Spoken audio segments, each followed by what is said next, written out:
What's up, everyone? How are you doing? I hope your day is going well.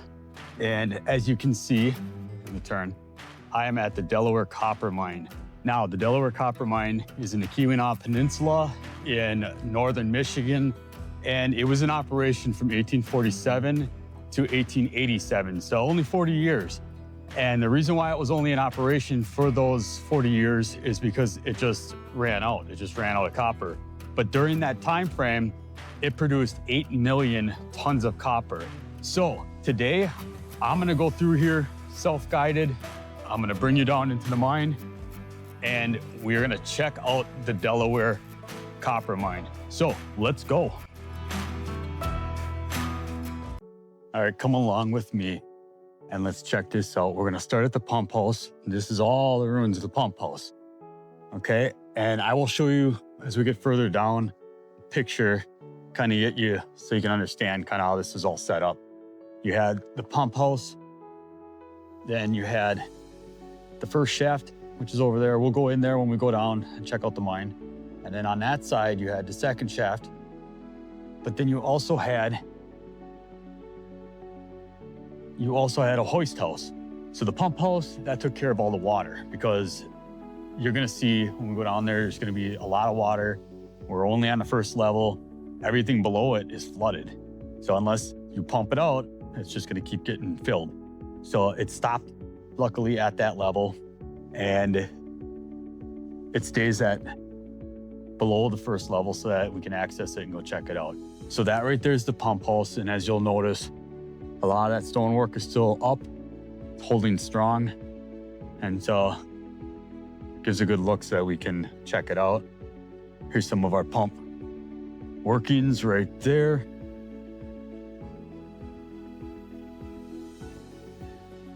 And now come with me. I can already see we have a visual over here, kind of a map. It's gonna give you an idea of how this whole layout is. Just so when we do go underground, you will be able to see how it's set up compared to above ground. So here it is right here. This is the whole setup. All of this right here, this is all extras, and that's across the road. You know, every place it has your black shop, your carpenter, you have company store. It's just a big town, because in this whole region, there were probably 1,100 people, 1,200 people that lived here during that time frame. So there was a lot of people that showed up and were mining. And with that, you have all the extras that go with it. You even need a school. You need to have a school. There's another school over there. You have the whole railroad system. And now where we're at right now, right here, is the pump house. We were just there. This side is where we're gonna go into the mine and go down underground. And it shows that tramway right there. So underneath there, that's the mine right here. You have a hoist house, you have your shaft 2, and you have the third shaft. Now, if you look, this hoist house right here is between 1 and 2. And the reason for that, the reason why they did that, it was just a new kind of engineering. So what they did was, this right here, this hoist house, it had 2 different steam hoists. And what that did is it allowed for them to pull up both mine 1 and 2, the mine shafts, lift things from there at the same time. So what they ended up doing is they ended up being able to lift 1,000 tons of copper ore a day from a depth of 2,800 feet. Now that's double the depth of this mine. So it had that much power, and it was just something that no other mines around here had. They just didn't have that setup like that. And it made it very, very efficient. So it allowed them to pull more copper out. And that may even be part of the reason why they were able to pull that much copper ore out, and they ended up pulling it all out in such a short amount of time, in 40 years, whereas other mines kind of ran a little bit longer. So a couple other things I want to show you. You had your electric system set up right here, your generator, and that also had a phone system here. So that was something also that really was kind of unique. And this is your air compressor. Now, if you look at this thing, it is well above me. It's massive. This thing is a massive piece of machinery. But you needed it because you needed to be able to get all of that air down into the depths of that mine for your drills and all the rest of the equipment that's down there. And just so that, you gotta remember, there's many people down there working. So I got one more spot over here. One more spot to show you. I got a story about this one. This right here is number 2. And so here's the issue. Number 2 collapsed. And what they had said is that somebody had put, when they closed this up, somebody had put a car or a truck or something over the top of that mine shaft just to cover it up and seal it instead of putting a proper seal on it. Because of that, the car ended up collapsing, falling down into the mine, and it was just left there. And as you see, the rest of it's just all caved in. So that is pretty much the workings here. A lot of tailings from what I see. Other than that, you have the town that's across the road. I'm not gonna go over there. Really just wanna focus on the mine itself because the majority of this tour is the mine underground and above ground. And you can see all these tailings. And all this tailings here, and all of this is built right up on this tailings. All of this right here is tailings. So let's go make our way down to the portal for mine shaft 1. It's a lot of steps to go down. And let's go check out the actual underground workings of the Delaware Copper Mine. This did run out. There's 8 million pounds of copper total that came out of this mine. Right. This did eventually taper off where there wasn't really anything left or anything profitable that was coming out, little bits and pieces. Quincy never ran out of copper. Quincy, the price of copper dropped, and it wasn't profitable from the mine it no more. Okay. So they stopped mining. Was that similar to, I'm hearing World War II around that era? That's when the price of everything kind of dropped. Was it the same with copper? Was it around that time frame? I think it was around the 1920s is when the price of copper took a dip, and that's when they started struggling, and workers were asking for higher wages. And so that's the same with this, pretty much the price. That's what most of these mines, the price went down and that was it. Yeah, this one actually did run out. The ore body actually did taper. This one actually ran out. Okay. This one actually ran out, yeah. Okay, so then, see, what is the other thing I wanted to know? So, so did the price ever recover with the copper price to where they could open the mines back up? Because there's no mines open here. Right? There's no mines open on the peninsula here. The only one that's open is the, I believe it's iron and nickel, and that's the Tilden mine in Marquette. Okay. And they're working on, I know they're working on permits and stuff out toward Porcupine Mountain State Park. Oh. Somewhere out there, they're talking about opening a copper mine. They're getting a lot of pushback from it because it's right next to the lake, and there's a lot of environmental issues with it. Right. So, but yeah, those are the 2 that I know of that are. Well, one of them is operating in Marquette, Negaunee, Ishpeming, Marquette, somewhere right in that area. I'm not exactly positive. I know it's in that area, and then they're working on one opening toward Ontonagon, Porcupine Mountain. Yep. Okay. I got a lot of mines to go check out. There's a few of them. Wow. Yeah. Okay. Well, thanks. Yeah. I'm going to go check out the mine. Yeah. It's no problem. So already you can see some of that oxidization right there. Just all over.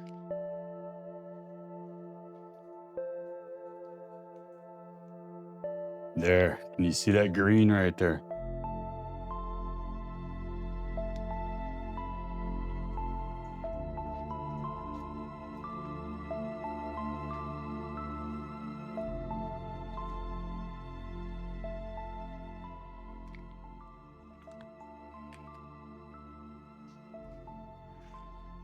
All right, let me change. Okay, so if you look down these stairs right here, you can see that the one side right here,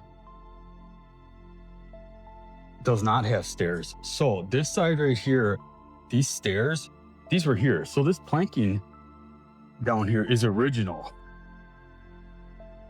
And this right here would be where they brought stuff up. So carts and things like that to pull the ore out. They'd bring it up on that side. And then they had stairs right here going down. Now, here's another thing.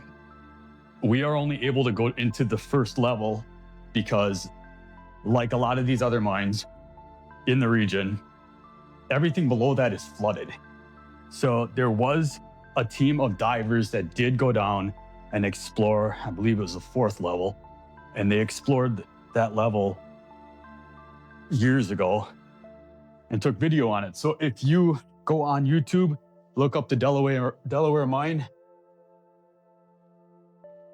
diving, I believe that's what it's called. Just type in Delaware Mine diving and you'll find a video on them diving in the Delaware Mine.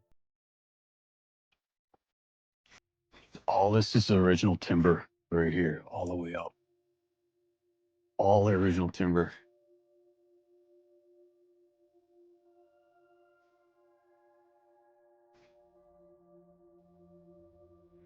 Here we go. We have, so that's where we're at, and this is it. Edit level right here, and then first level.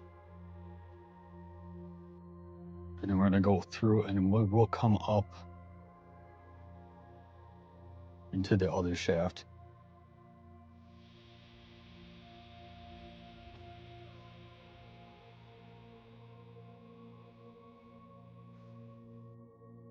Now I might turn this light off. So similar to the other mines that we've been in, they used to use the original. So because this was early in the mining days around this region, they used to use the old method where they had 2 people holding the drill. And it wasn't really a drill, it was just a bit. And they put it up against the wall. One person hit with the sledgehammer, the other person would turn a little bit, the other person would hit with the sledgehammer, and they would do that for hours and hours and hours. And that's how they drilled into the side of these walls to blast. Then they came up with this drill right here.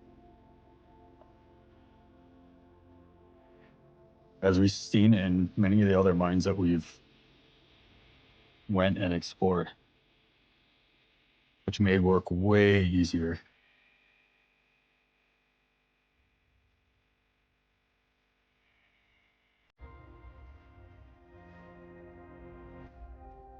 This piping, if you're wondering what that is, that pipe right there is what used to carry the pressure to power the machines in the mine.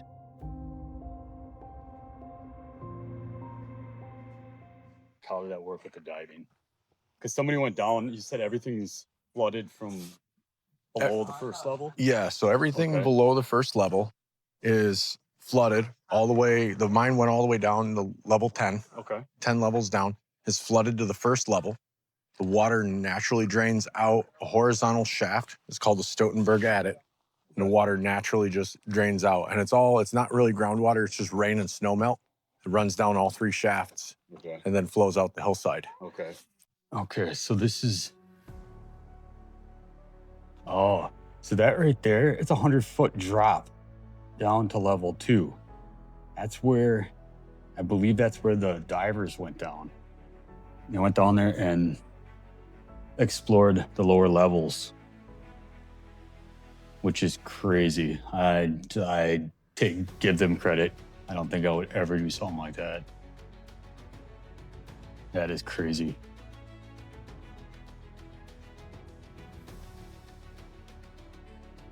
All right, let's continue. Let's check this out even more. It's another stope right here.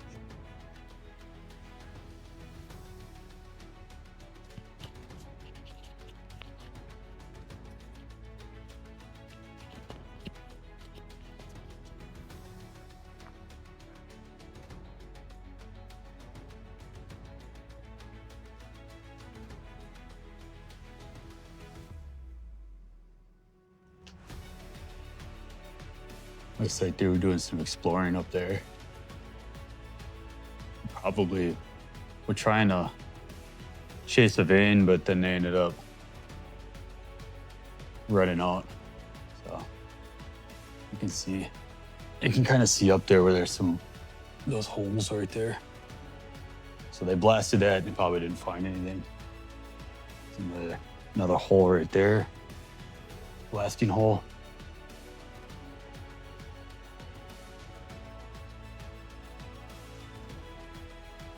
So there's the Stoutenburg. So that, I believe that is what he was talking about before. Kevin was talking about. But the Stoutenburg workings intersect the Delaware Mine, which originally was called the Conglomerate Mine. Okay. It changed hands like more than a dozen times, just to try to be accurate with. So this is interconnected with, you said the Stoutenburg? Yeah, it's interconnected with the Stoutenburg workings. So how it first was dug is prospectors found copper sticking out of the hillside. Okay. They drilled and blasted a horizontal tunnel into the hillside following a vein of copper that was anywhere from paper thin to several inches to several feet thick. Okay. I'm not exactly sure on the tonnage. There was one mass of copper that was pulled out of the Stoutenburg. It was over 100 tons. Is that piece that you know? No, that I honestly cannot remember where that piece came from. The original owner, Tom Pointer, passed away in September of 2023. He knew where it came from. I honestly can't remember where it came from. Okay.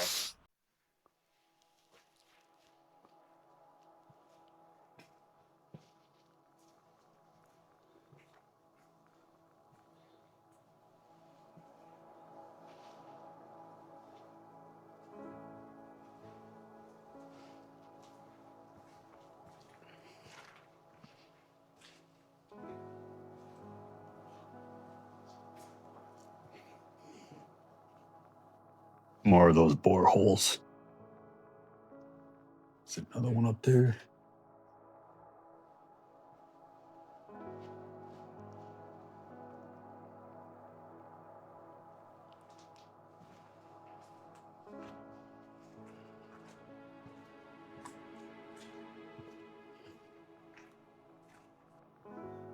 Some more of that timber. Looks like that original timber that they were using.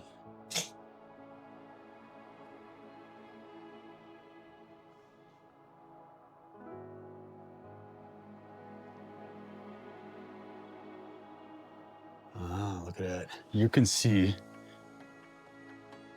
where they drilled right there. You can see along there. All the drilling.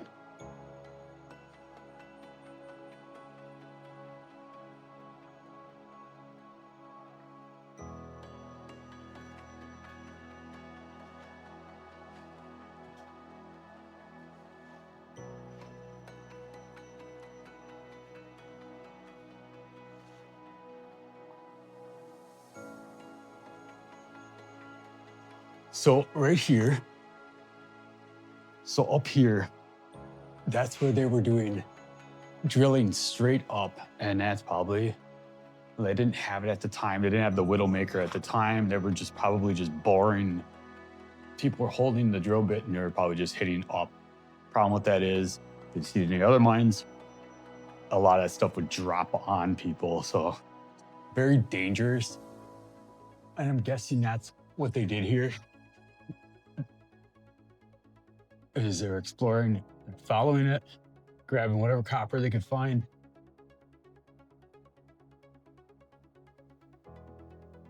Problem is everything's dropping down, so you got to be concerned about that. Now what Kevin said was that they would knock some of that rock down and then they'd step on top of it, knock more down and step on top of it, use it as almost like stairs and scaffolding. And they just stand on the stuff that already fell and then they just keep drilling up and knocking more rocks down. Pretty dangerous method.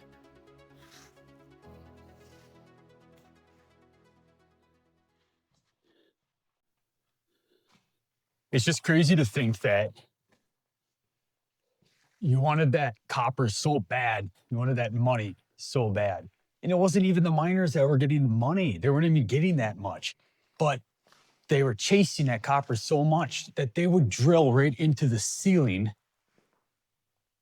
and risk having all that rock drop on them to get that copper. It's just crazy. The entire peninsula is layered. Okay.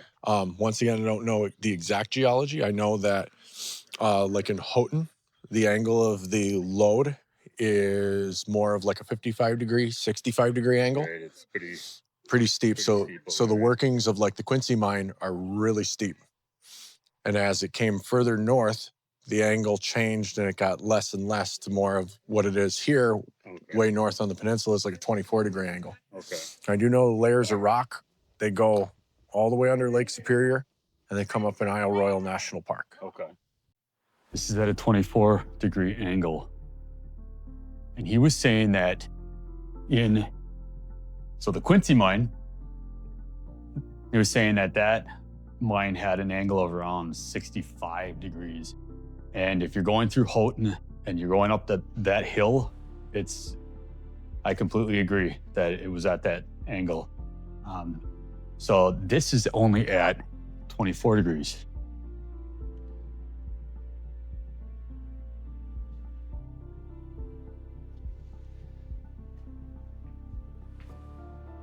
Let's check out where we're at now.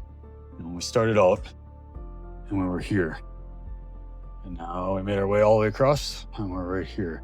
This is where we were looking down, I believe, into where those miners went down. So they would have had to have gone and dove down.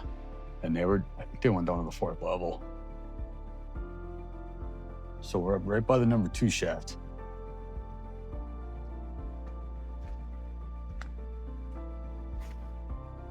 Right there.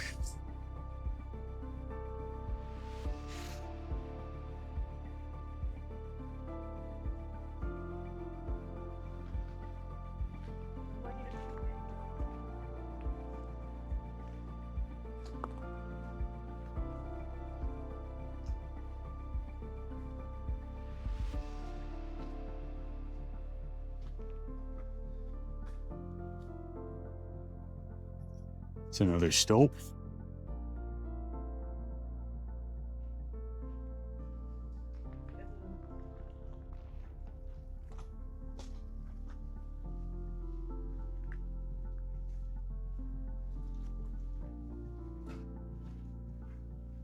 See, that's that conglomerate right there. It's all these little stones are all packed in there, really packed in tight, and then you had these veins. You look right here, you can see the vein. It's just that it's not that big. And you can tell where the copper is. A lot of green right there.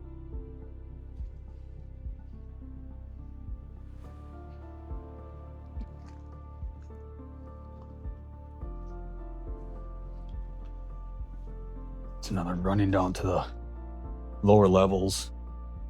And it's all flooded.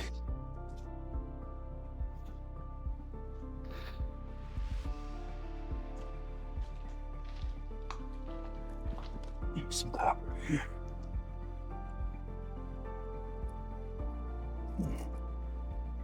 It's just oxidization. It's not.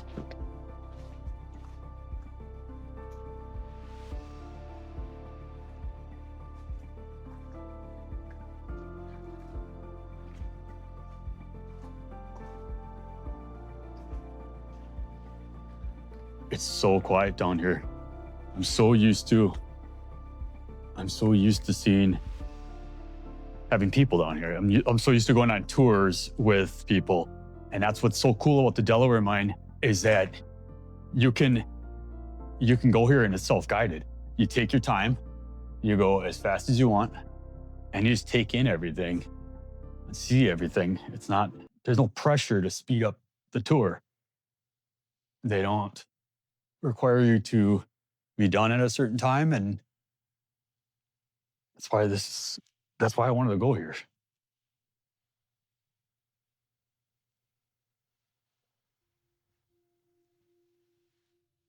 Massive.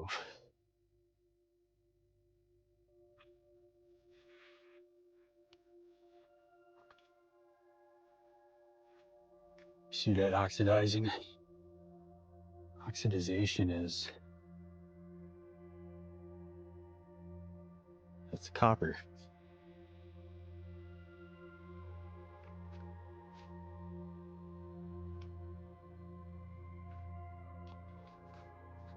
So another thing that's really cool is they had said that they purposely brought the lighting down so that it just had these little lanterns. It made it look like it would have looked back then when they did their mining.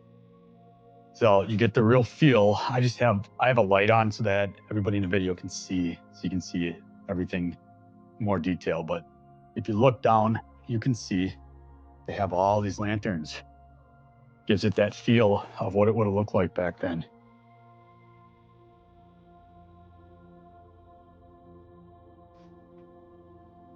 Drilling up into the ceiling.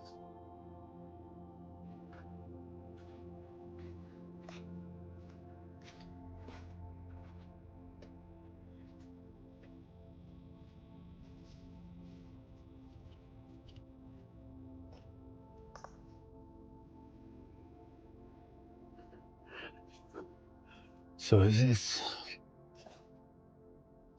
third shaft? Let's see.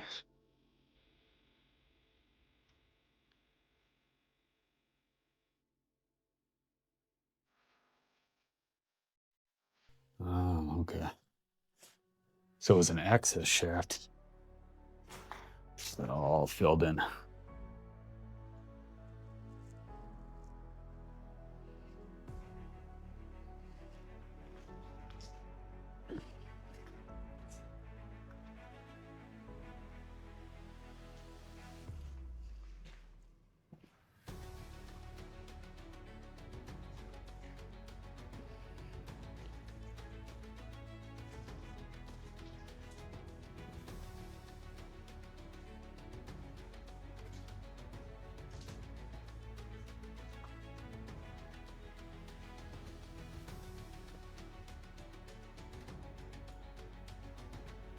So I'm guessing that this over here, what they were doing is they were just exploring back there.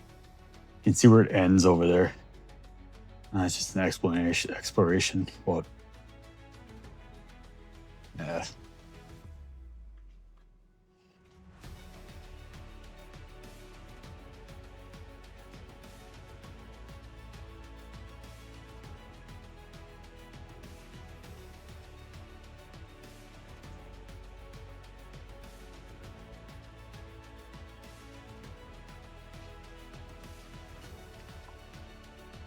Just exploring like crazy, trying to find little pockets of it.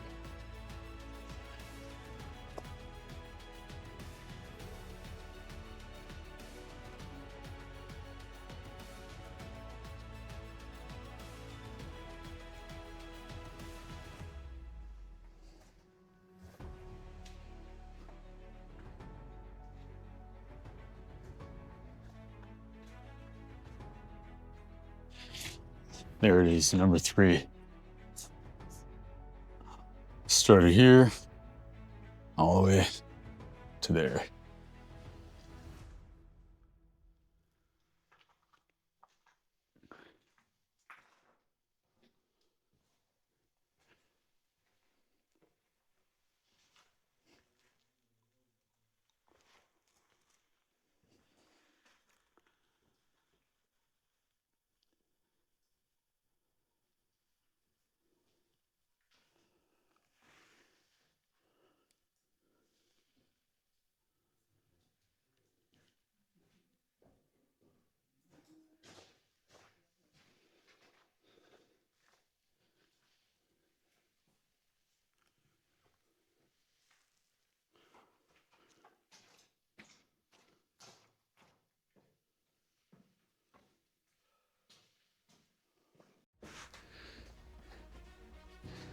All right, so now that you get all the way from shaft number 1 to 3, you got to turn around and go all the way back.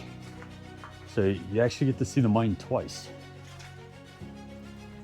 But that's good, because if I missed anything, I get to check it out, see if there's anything I missed. So it's a good walk. It's about 1,700 feet.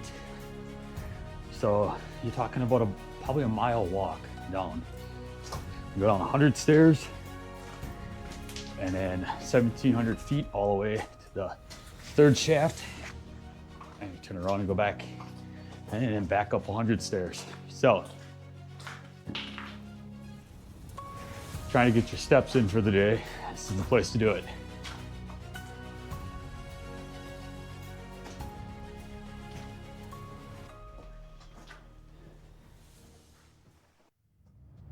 All right, everyone.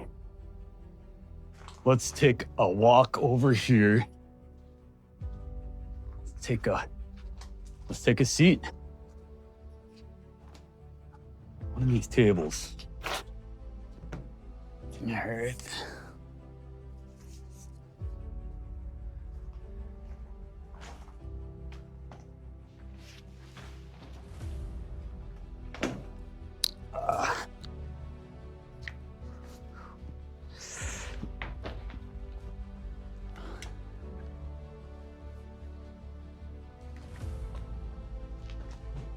Okay, that's the mine behind me.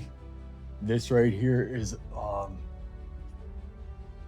it looks like it's not open. But that was the Delaware Mine. So much information that I learned from the people that work here, the people that own the place, and the people from the surrounding area that have grew up around here. There's a lot of different things to learn about just the way the geology is of the Keweenaw Peninsula and just how copper mining worked. And so if you are up in this area and you're looking for an adventure, doesn't get any better than this, except, I mean, if you want to trespass on private property, but that's dangerous, very dangerous. You don't know if these things will collapse on you. And two, well, legally it's illegal. So this is as close as you're gonna get to being let free to just go and explore a mine that has so much history. Now, the Delaware Mine, like I said, it was in operation from 1847 to 1887. So only 40 years. And that's because it ran out of copper. So it had nothing to do with the change in the price or any of that stuff. They just ran out of copper. They couldn't find enough to keep it going. So it didn't make a profit, but it did cover the costs for all the equipment and the labor and everything. So there wasn't a debt, it just broke even. So if you're up in the area, Delaware Mine, it's in between Houghton and Copper Harbor, closer to Copper Harbor, stop in here, it's worth it. You'll be glad that you stopped in, and it's one of those experiences that you need to do. You need to come down here and experience it yourself. So we're gonna go to other mines in the future. I got a whole bunch of other mines to go to. You might have seen some of my other videos already of me in a couple other mines, and check them out and stay tuned. And remember, like I always say, like, subscribe, comment, so we can chat, discuss some of this stuff. If you have some knowledge in mining or in the region, go ahead and comment. It'd be great to learn more from you, because there's so much stuff to learn about this. But until next time, I'll see you on the next adventure.